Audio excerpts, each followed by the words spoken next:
ஆஹா கல்யாணம் சரியில்ல. அடுத்து வர எபிசோட்ல நம்ம ஐஸ்வர்யா இருந்துட்டு நேரா கௌதம் கிட்ட வராங்க. நீங்க ஏதாவது என்கிட்ட உண்மைய மறைக்கிறீங்களா? அப்படின்னு சொல்லிட்டு கேட்கவோ, என்ன ஐஸ்வர்யா நீயும் அண்ணன் பேசுற மாதிரியே பேசிட்டு இருக்க. நான் எதுக்காக இப்படியெல்லாம் பண்ண போறேன்? பிரபாவோட கல்யாணத்தை நிறுத்துறதுக்கு எனக்கு என்ன அவசியம் இருக்கு? நீங்க நினைக்கிற மாதிரி எனக்கும் இந்த கல்யாணம் நின்னதுக்கு காரணமும் எந்த சம்பந்தமும் கிடையாது. சரியா? நீயும் அவங்கள மாதிரி என்ன சந்தேகப்பட்டு கேட்டுக்கிட்டே இருக்காது. ரொம்பவே கஷ்டமாக இருக்குது அப்படின்ற மாதிரி சொல்கிறாங்க.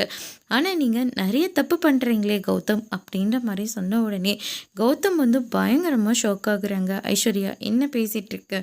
நீங்கள் பெட்டி எடுத்துகிட்டு வந்தபோது நானும் பார்த்துட்டு தான் இருந்தேன். நீங்கள் அத்தைக்கிட்ட கொடுக்கும் போதும் அதை நான் கவனிச்சுட்டு தான் இருந்தேன். எதுக்காக நீங்கள் இப்படியெல்லாம் பண்ணிகிட்ருக்கீங்க? பிஸ்னஸில் இந்த மாதிரி எல்லா பிரச்சனையும் நீங்கள் பண்ணுவீங்க. ஆனால் பழிய தூக்கி சூர்யா மேலே போட்டுருவீங்க. நீங்கள் பண்ணுறது கொஞ்சம் கூட நியாயமே இல்லை.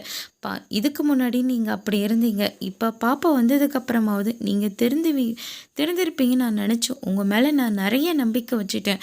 ஆனால் நீங்கள் கொஞ்சம் கூட திருந்தவே இல்லைல்ல, அப்படியே தான் இருக்கீங்கல்ல. எனக்கு நம்பிக்கை துரோகம் பண்ணிட்டீங்களே. இதுக்கு மேலே நான் உங்களை சும்மா விட மாட்டேன். நீங்கள் செஞ்ச எல்லா தப்பையும் நான் எல்லார்கிட்டேயும் சொல்லி தான் போகிறேன். ஏண்டா உன்னை கல்யாணம் பண்ணேன்னு சொல்லி இப்போ நான் வருத்தப்படுறேன் அப்படின்னு சொல்லிட்டு நம்ம ஐஸ்வர்யா வந்து சொல்கிறாங்க. என்னடா இது வம்பா போச்சு, இவகிட்ட நாம் இப்படி மாட்டிக்கிட்டோமே அப்படின்னு சொல்லிட்டு கௌதம் ஒரு பக்கம் முழிச்சிட்ருக்காரு. அதோட இன்னைக்கான பிரம முடிச்சிருக்காங்க.